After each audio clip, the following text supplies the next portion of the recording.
This is Dan Jurgens, and if you want to have a good time, keep listening to the Krypton Report. Jason J. Lewis, the voice of Superman on Justice League Action, and you're listening to the Krypton Report.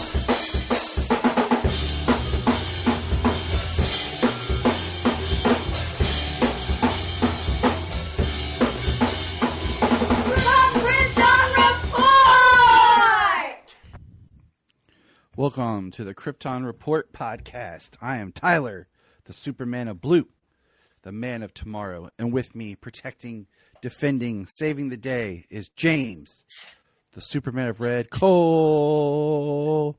Woo woo. What's up? The Steel Man himself. You know, just killing. So this is a new month. Chilling, killing. New month means we start off with a Supergirl. I'm wearing my new Supergirl t-shirt for the new movie. I just purchased the poster, the secondary poster I hung up in my super room. And then I have the first poster that'll look out in my office at work. So we got some news and some things to discuss. We're going to jump right on into it. Because why? Because we gotta. Sometimes James and I record late at night when we're both extremely exhausted and tired, but we do it because we love it. But speaking of Supergirl, she's coming to Fortnite. I saw this. It looks like a mixture of Melissa Benoist and the new Supergirl. So it does. Looks good. Yeah, I'll probably buy it because, well, Fortnite, my kids have really got into it, and I'm mad because I didn't understand how Fortnite 100% worked. Okay. And, you know, the Superman skin was gone because sometimes they're only there for like a day or two. Like not even a full week. They'll be like, oh, here's the skin. Oh, it's gone. Dang. So, I don't know if we talked about this or not. I feel like we did. Yes. Yeah, the Supergirl, the World, set to release April 6th. That'll be pretty rad to check out. I like those books. Sometimes they're hit and miss, but they're still really fun. the anthology stories from the different artists and writers from different countries. It's really fun. Now, this is Batman Day. This year will focus on villains to tie in with Clayface. And Superman Day will now be Supergirl Day to tie in with her movie. Which is, I kind of get how that's like Supergirl's taking over Superman Day, huh? But why not we give Supergirl her own day? You know? Well, don't we also have another Superman Day in like September? So it's okay. So Supergirl taking over the one day ahead of her movie. It's just marketing. Well, the problem is we had Superman Day that they initiated in June, which was when they did Man of Steel. But there was also Superman Day to represent the release in April 15th to release, which is the other one because that's when Action Comics came out. Right. So DC slowly now recognizes the April one as the official only Superman Day. So it'll be April 15th will be Supergirl Day. So, you know, we used to celebrate both, but now we're, I guess, as Michael Bailey expresses, it's like Easter and Greek Orthodox. How they do it. So, well, I did like, I did hear about, excuse me. I did hear about the, Supergirl taking over Superman Day ahead of it, but, for Batman Day ahead of Clayface or around Clayface, they're doing, focusing on the villains, I think is a really cool idea, you know, with the entire brand synergy, you know, focusing on, you know, Batman's rogues at that point. That's really cool. I think it is smart because we need to change it up some, you know, because yeah. Totally forgot what I was going to say, but yeah. But so the Sonic the Hedgehog and DC toys have officially invaded Walmart. Here is Superman and Knuckles in the combo pack. they were just a Target thing. They also have the larger figures of just the individual characters, where it's Sonic as the Flash, Amy as Wonder Woman, Tails as Cyborg, Shadow as Batman, Knuckles Cage as Superman, Silver as Green Lantern, which I will have to buy all of these. Those are pretty awesome. I have to buy at least, and then they have the plushies. So I have to buy the Knuckles plushie, the Knuckles 2-pack, and then this individual Knuckles. Then I have to buy Shadow for Solomon, and then Flash Sonic for Sayla. Right. So I'll be broke. Yet again. Right. The first world problems of being parents. Yeah. And then I guess Paramount was buying Warner Brothers. And I'm not even going to go into that whole thing right now because my head hurts, and at the moment, I really don't care until it actually happens. But I guess Paramount came back with a bigger deal, and they're going to combine HBO and Paramount Plus, which is kind of weird when you think about it, because Paramount Plus also has a thing of unlocking Showtime. So now they own HBO and Showtime. And they're going to combine them together, and I'm like, okay, that just makes the streaming service even more powerful. But yeah, no, there is actually quite a lot that is going into that, and it's I mean, in an entertainment kind of way, it's kind of, there's some positives to it, but there's also quite a few negatives. Not to get into a lot of them, but that's a pretty large, they already own quite a bit, and so does Warner Brothers. So just what's going to be under the purview of that ownership is going to be basically monopolized. So it's pretty, I mean, just in that regard, it's kind of upsetting. But that's going to be ridiculous. But I don't know, man. I don't know, because it's something, but it is. I mean, Paramount is very with their IP. They really let the IP, like, I mean, I don't know about like let them work, but they do have a strong focus on a lot of IP under their brand there. So I mean the DC would be a big, a huge thing underneath there. I mean, they have milked the crap out of what do you call it? Star Trek. Yeah.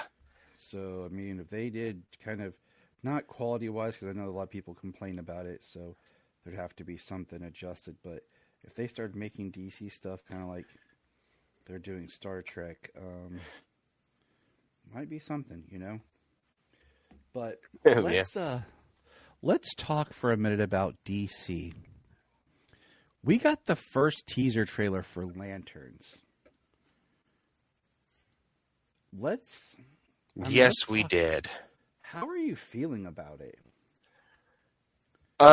So I watched the teaser trailer a couple of times, and there is some stuff that I really liked about it. But also from the teaser trailer, I feel like that's only a very little bit of what we're supposed to see, what we're gonna see. When it comes to HBO and their premium shows like that, I mean, Dune, Peacemaker, Welcome to Derry, Game of Thrones, anything Game of Thrones, the production quality is usually pretty darn good, and the special effects as well. So I think they're keeping quite a bit under wraps off the front off of this teaser trailer. I just feel like it's a very weird teaser. Okay? And I'm not even going to be one of those people that's like, how we could have fixed this, right? Because so many people are out there doing that right now. Oh, I'm sure. But I just feel like for a teaser, like we see Hal and Guy, or we don't see Guy, okay? And this is something I was thinking, like how much, if I wanted to tease lanterns, you could have just had them repeat the oath with like some images, but like the first line be Hal Jordan, the second line be Jon Stewart. You know what I'm saying? And then like to have a teaser, and then once they say, you know, turns light, like you see glowing green, and then like it says lanterns, and then at the end you have the punch as like at the end is when you have like a Nathan Fillion, Guy Gardner tie it like scene, just as him saying something, you know, right? Because it would build up the hype, you know, and it would tell you, hey, this is connected to what's come before, okay. But my problem was the trailer is so low key. It looks good as a show, but we see a ring. We get 3 F-bombs dropped, which I thought was kind of funny. Aaron Pierre's Jon Stewart voice sounds great, but it really feels like it's just these lanterns in a very Western, you know, setting. We don't see anything really lantern. Like we see Hal Jordan fly up. Yeah, we see a ring. Because he's not glowing green. Yeah. And he's just kind of flying almost like a Legion flight ring style. Right. We see Jon Stewart holding a lantern that looks really weird. Like it looks like an old school lantern, almost like an Alan Scott lantern. Now, I had heard that they're investigating the murder of Alan Scott at one point. I don't know if there's any truth to that. So I don't know. Okay. But, you know, at the very last second of the trailer, like he says, Hal Jordan, Green Lantern. And then we see, like, his hand come up and, like, a flash of green. And then it says lanterns. You know what I'm saying? Like, it looks good. But, like, people online are saying, no country for old lanterns.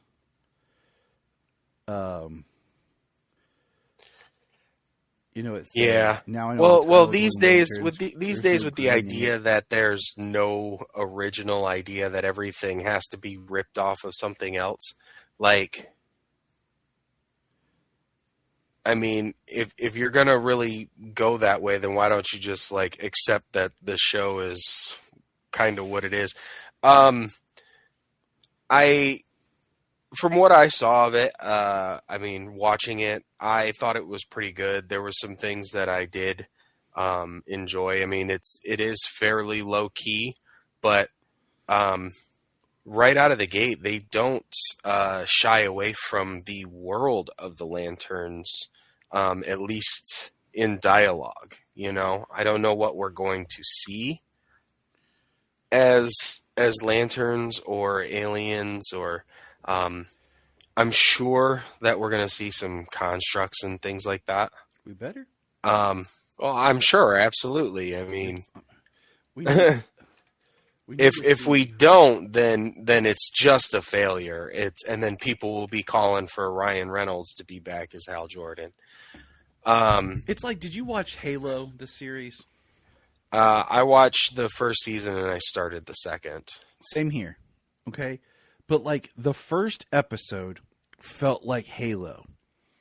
The way they got shots from the POV, the way Master Chief looked. And then it didn't feel like that again until, like, the last episode. So, like, I really don't want this series to be, like, the first episode. Or, like, did you see Bumblebee, the movie? Yeah.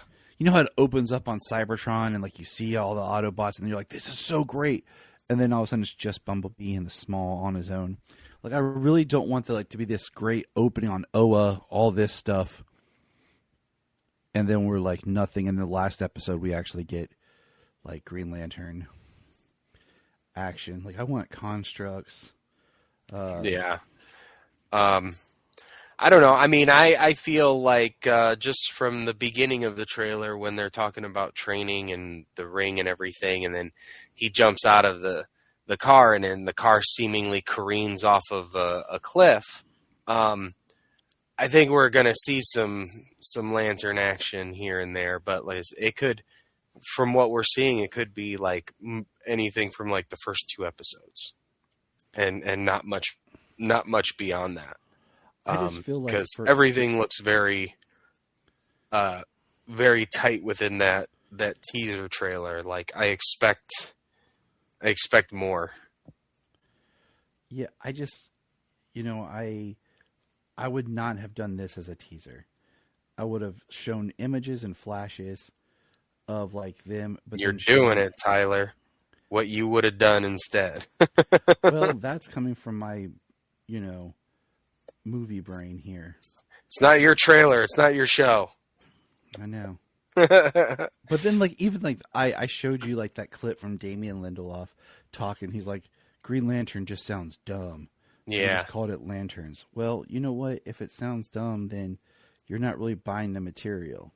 Now, I don't mind the title Lanterns because technically Sinestro's in the show as a he's yellow, and if you bring in any other colors, it still works. Yeah, it's lanterns. Every ring is kind of powered by its own central power source, and they're all lanterns. So I mean, just for the fact of it being like there being multiple lanterns in the spectrum, there being multiple lanterns in the Green Lantern Corps, as well as human lanterns, having Guy, him training John Stewart. So we got, I mean, Lanterns works on a lot of different levels, and it's a fine name. And, even when they did the title shot and you got lanterns, there was a dull green shining through in the middle. But yeah, so I think it works fine. And so just to say that it sounds stupid, so we're not calling it Green Lantern. I mean, at least in the show, he says Hal Jordan, Green Lantern. So he is a Green Lantern. They are the Green Lantern Corps. So that's still a thing, thankfully. But yeah. To outright say, no, it's stupid, we didn't like that, like, well, that's just a little disconcerting when you're supposed to be the the showrunner, the head writer and everything here. Just because it would have worked just fine, Like, you didn't have to say that. I liked it, but that was a little annoying. Yep. So, but I like Kyle Chandler. Always have. Used to watch Early Edition with my grandma. And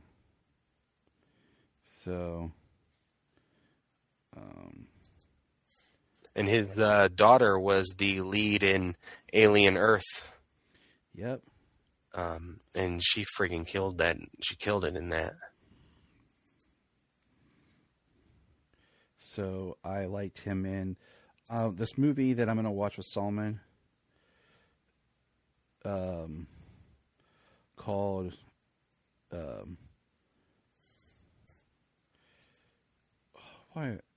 Super 8. God, that's real blank. Directed by J.J. Abrams. It has Kyle Chandler in it. It's been a while since I've watched it, but I really like that. And then Solomon knows Kyle Chandler from being in Godzilla King of the Monsters, and then his like cameo in Godzilla vs. Kong. So, yeah. But Aaron Pierre, like his Jon Stewart voice sounds great. Now, the one thing we do have to talk about with this is we do see where it looks like Green Lantern costumes like in suit bags hanging up in a closet. And a lot of people are complaining that the costumes are supposed to, be from the constructs of the ring and be energy. And I think that is how we've seen that before. But what do you call it? I am okay with it being an actual suit that then then it lights up and the ring enhances it. That we suspect this is how Suda looks old, worn. I think it would help if you had a scene of Guy in his Justice Gang suit, coming in. Because would help set up the universe, because we all know how Guy's suit worked. And one thing that was pointed out too is like, Guy never really had like the glowing green aura around him. No, he didn't glow green to fly. So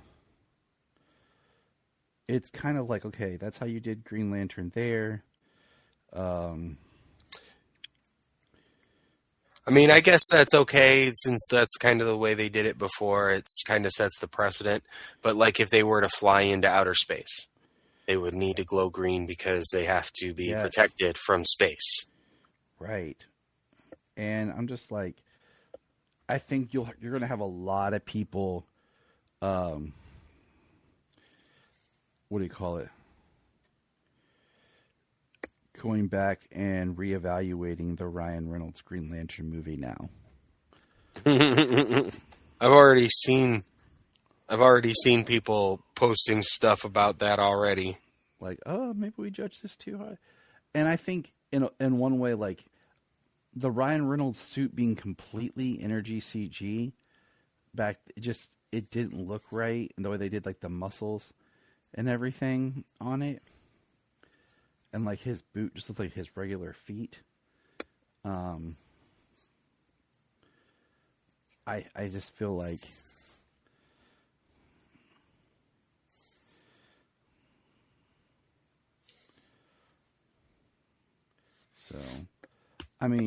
Jania's excited to see it. The kids were both like, oh, okay. But they were both like, why is it all set in the Western? I'm like, you know what? We're going to find out. So, I don't know. Like, I'm in. I'm going to watch it. I'm going to give it, a chance. I like the actors and everything.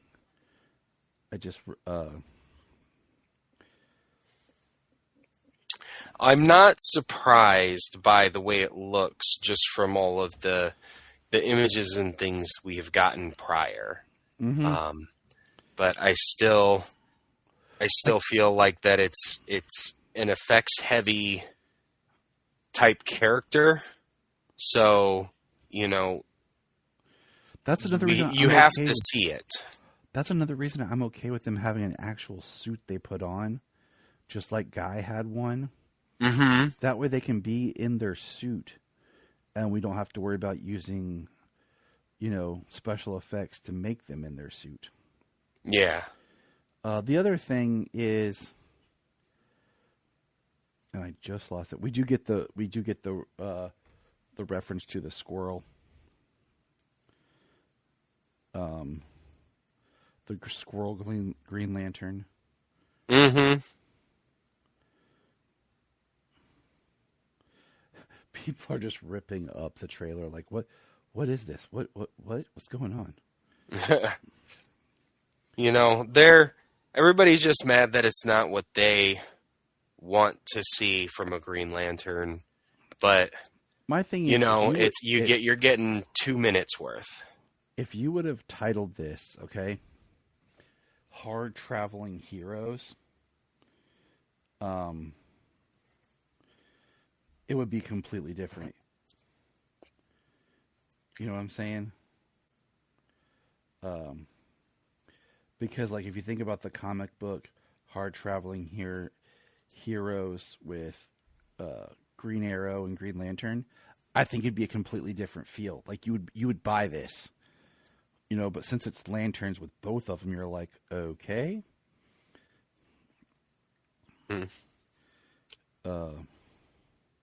Yeah.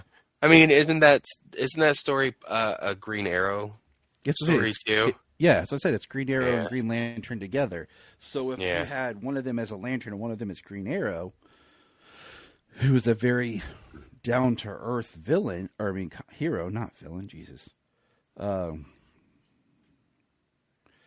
think you'd be like, oh, this makes more sense. You know? I don't know. then- I'm in, and I'm gonna see what we get from it. You know, Mhm. I'm not. It's just crazy how I'm not too worried about it as of right now. We've got until August. I'm looking forward to seeing a little bit more, but even if we didn't see much more, I would be watching it in August when it starts. Well, yeah, so will I. Duh. That's just what we do. My Well, not just because it's what we do, it's because I want to see it. My rule's always been at least the pilot, but episode, So, but anyways, that's all the news I have. You got anything I missed, James? No. The biggest thing I knew there was going to be the Lanterns trailer. James is like, I love lanterns. Thanks, James. All right. So for this month's books, we read, drum roll please. Drum roll. What did we read, James? The Daring New Adventures of Supergirl, Volume 1. That's right. And I'm pulling it up right now. We have, I thought about, over on Capes and Lunatics, I've been, doing some reading with them. And we've kind of been doing similar to what we're doing here with Supergirl, but we are moving more chronological, in the Supergirl's journey. Well, what I've done is we're kind of going through different stories exploring Kara. And then we'll kind of go into some of the other stuff later on as we talk about Supergirl this year. But I kind of want to do a bunch of Kara heavy stuff before the movie. So the Daring New Adventures of Supergirl. We did the first volume. It's got 23 issue run is what it was. And it started September 1st, 1982. So, James, this is Supergirl building up to what, my friend? This is Supergirl building up to Crisis on Infinite Earths. Exactly. So this is if you're wanting to get into everything, this is her before Crisis. Now, there's a lot we could go into, but we're just gonna kind of talk about this. What was so we meet Kara, right? Hold on, I'm pulling it up and I'm talking faster than it's loading. There we go. Yeah. So this is the first 12 issues.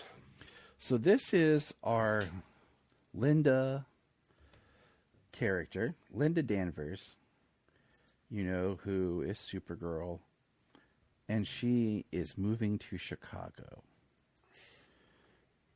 And she's talking, and she has on, what's interesting is her costume will eventually change, but it's a different style costume, and it's tied into the origin that we know from Supergirl, because we get this nice couple panels of her history about Krypton exploding and being on Argo, and then Argo was getting sick and she had to leave Argo City, and her parents put her in a rocket, and the rocket crashes to her cousin, and she's wearing the same costume that she has when she first appeared in comics, the kind of dress, Yeah, like the full blue dress.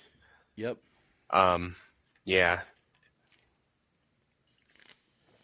It's interesting how it starts because it's Argo City was thrown from the planet basically as it exploded, and it was protected by its dome, but the ground underneath turned into kryptonite, and they sealed it from below. But and Kara was born on Argo, so she didn't even live on Krypton.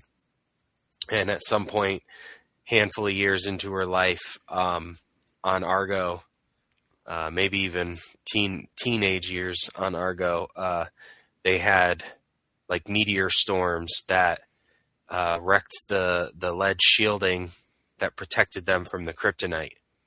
And so it started to poison Argo City. And that's when her father, Zor-El, and her mother, Allura, sent her away. Which I'm actually pretty sure they don't even mention her mother. She's in the panels, but they only mention Zor-El. Oh no, they say Allura. Born to Allura and Zor-El. Good, because... Yep, it's in there. Tired of this male privilege bullshit. That's right, I said ship. People, calm down. We meet a new villain. A lot of new villains are introduced in this. You know, people I've never heard of.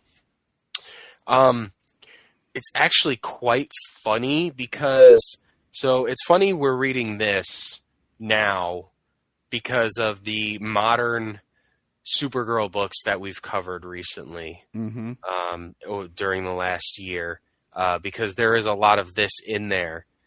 We got Linda Danvers, the Midvale Orphanage being adopted by the Danvers. Decay, I think, just came back in that issue. Yeah.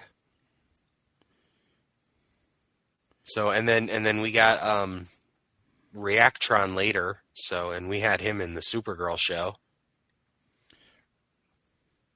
which is really interesting. I mean, this is a really good book of like really trying to separate her. And you know, we had this conversation, we've had it before, of how convoluted Supergirl's history is. And how much like there's start and stop and start and stop, especially after Crisis, when they didn't really want to make her Kryptonian. So it's kind of like interesting to see like. Well, they wanted to keep Superman as the last son of Krypton for so long. That's why you make him the last son. She's the last daughter. It's not complicated. People make things more complicated. It's probably why people are hating on the Lanterns trailer. Yeah. You tell him, James Cole. But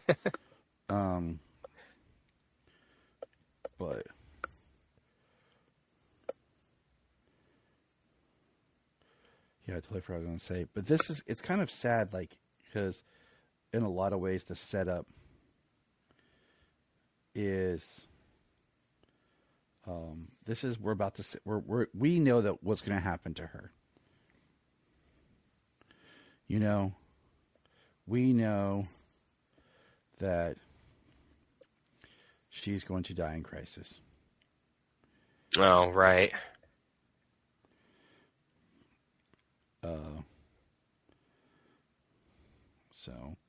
But we. I mean, that's a few years from now. Yeah, but it's just like we're going to follow her into like her death. We know where it's going. Right. But we see her talking about being at the Midvale, like you said, orphanage, and how she got adopted by the Danvers. And I still think that's horrible of Superman. To leave her at an orphanage. Yeah, like what a douche.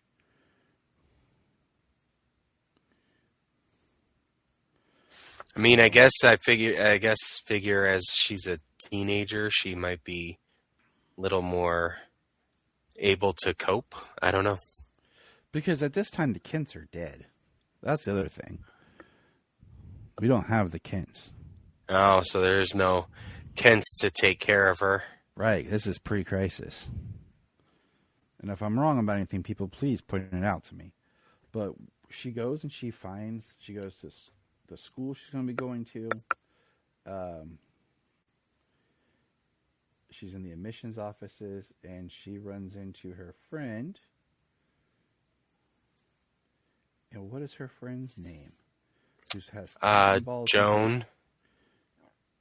Joan Raymond. Which, for me, okay, I laughed because I'm a big fan of the classic Universal monster movies. And in Abbott and Costello Meet Frankenstein, the insurance investigator that's hired to investigate everything is Joan Raymond. So I just kept thinking of that scene where she introduces herself in Abbott and Costello, and it's like, I'm Joan Raymond. She's Joan Raymond. Like, it's hilarious. Nice. So,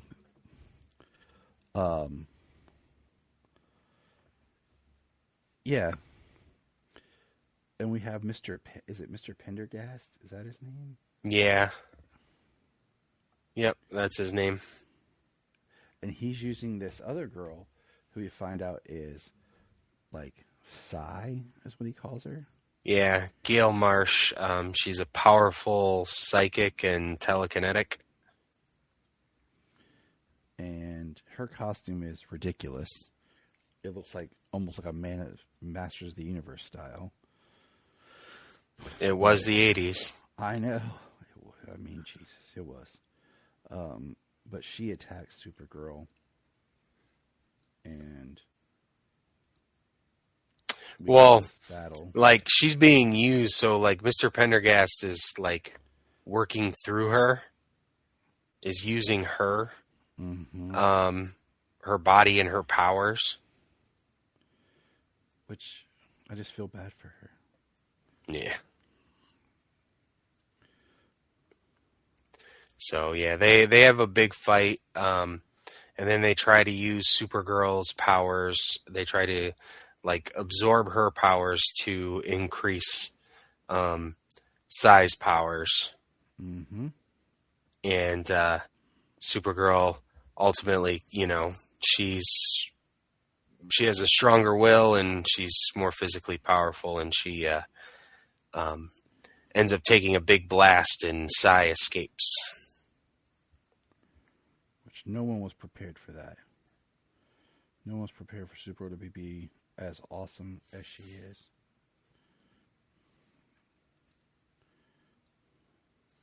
But Linda gets back to her apartment, and it's full of people. I don't know about you, James, but I really don't want to come back to my apartment and find it full of people, especially people I just met. You know? Yeah, it's people she just met. It's her brand new apartment, which, by the way, looks freaking awesome.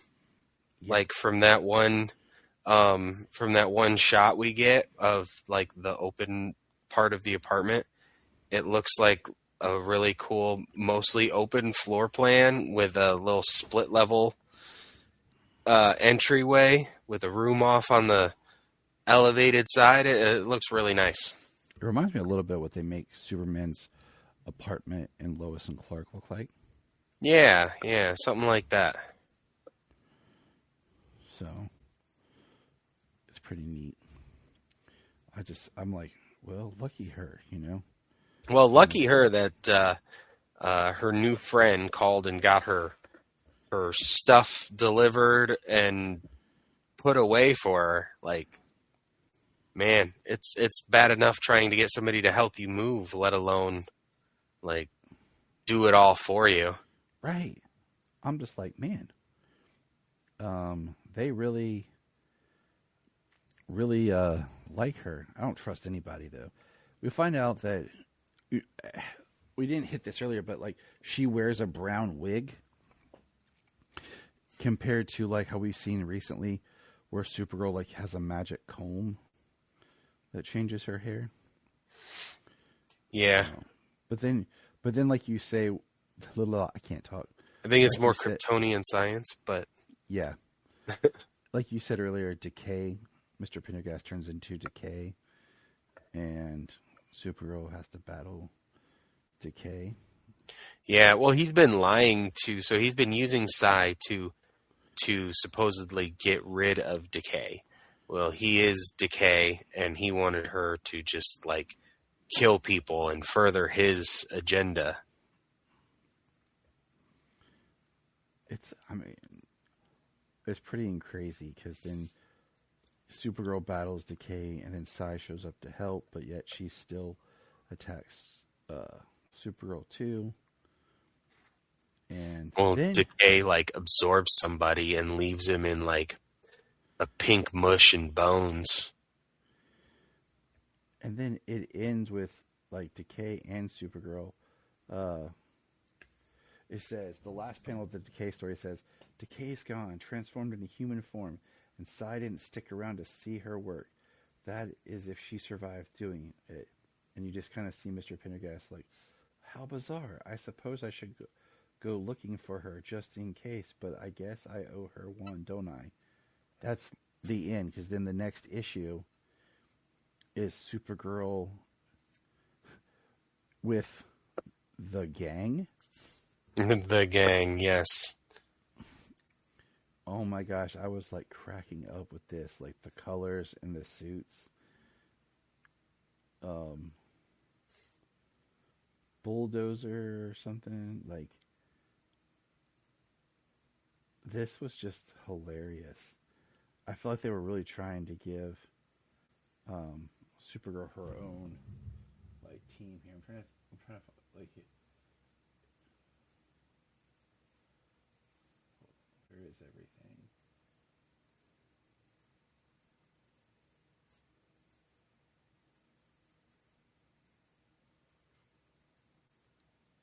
I'm trying to find where they tell all their names.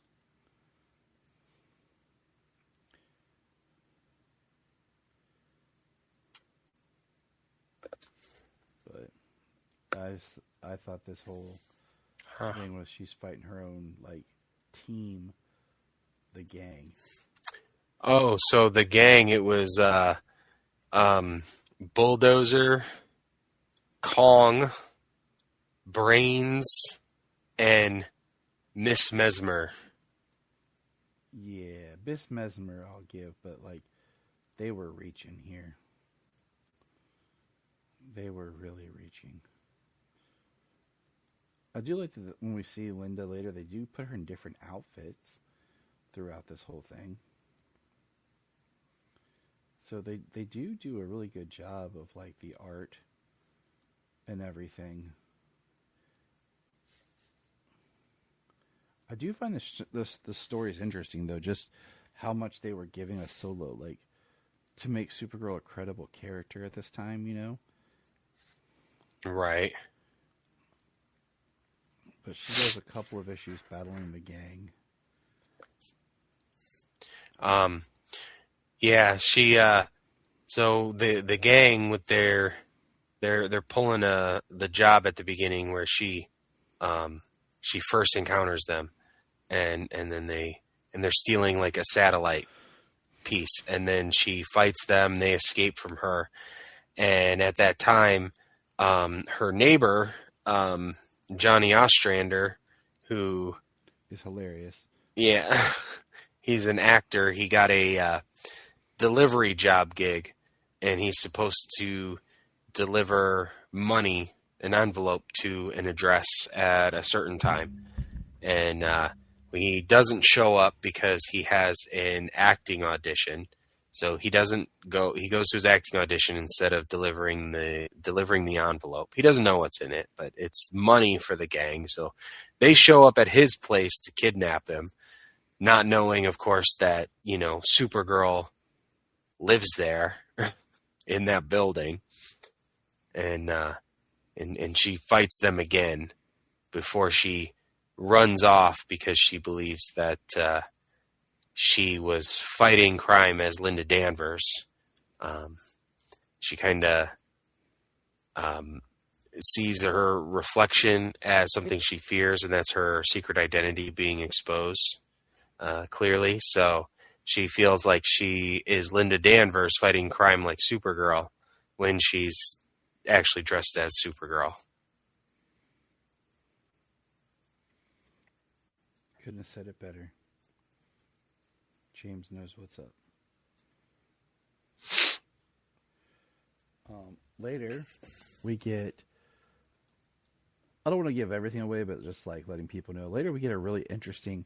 Supergirl teams up with the most unlikely of heroes. Who does she team up with, James? She teams up with the Doom Patrol. Yeah, and it's not even the Doom Patrol like we're really used to. Like Robot Man's there, of course. He's kind of a staple. Yeah, and so is like the Negative Spirit. Yep, that's it. But the Negative Spirit kind of seems like it changes bodies over the years. And then they're battling Reactron. So I just thought that was interesting because, you know, we are very familiar with the Doom Patrol as far as like what we got for the TV series and like how that kind of became the staple set for the Doom Patrol. Right. You know, for a lot, those members, but we had some different members here. Yeah. Well, the negative form, it's inside of Valentina Vostok. So say that 3 times fast. Yeah. So that's something different.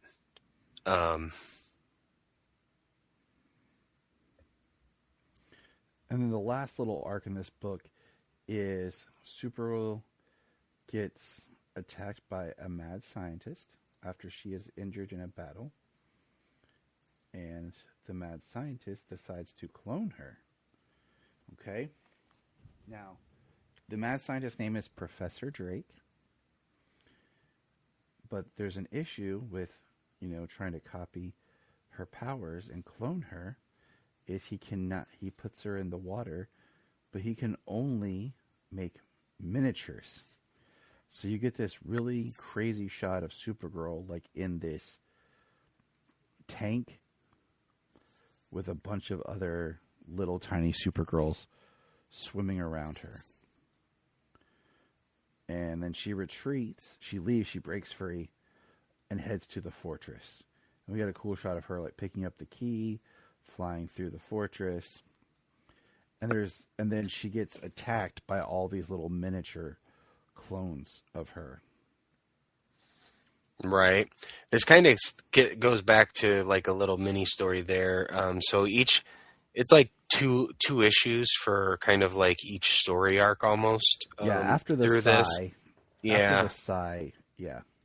And then so there's like a robot that she fights against and follows and everything, and it seems to come back. So thinking this robot had a connection here and it just showed up a little bit earlier.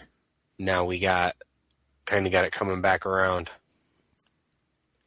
So it's a very fun, like interesting peek at like not only 80s comics, but I feel like almost a lost comic. Well, it's very Silver Age. I mean, it's before Crisis, so. Yeah, like you said, it's Silver Age. And, I mean, miniature Supergirls flying around and beating her and everything. I'm not sure.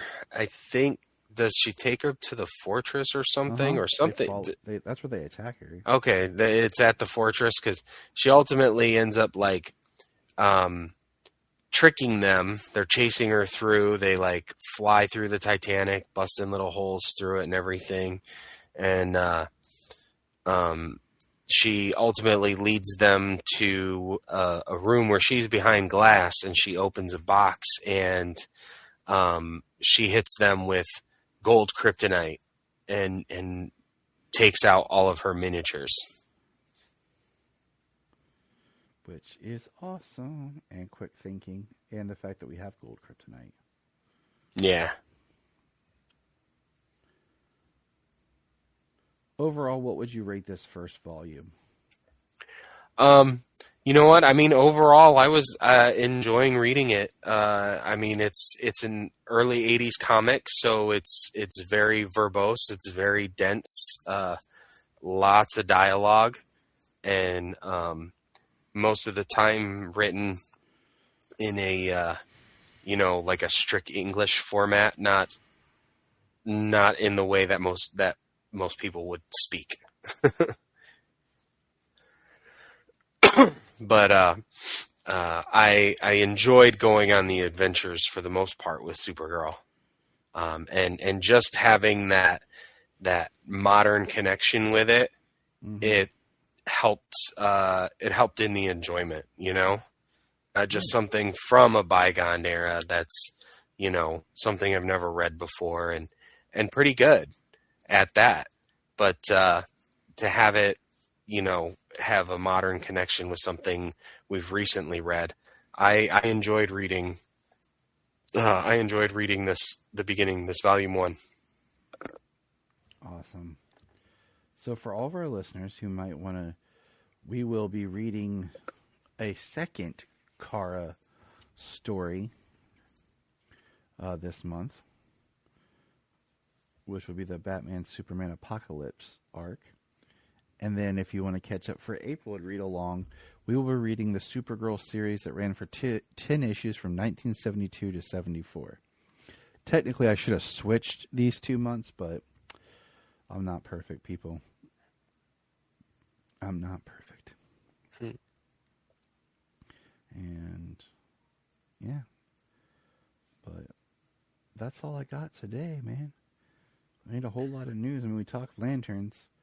And I don't want to tear it down or,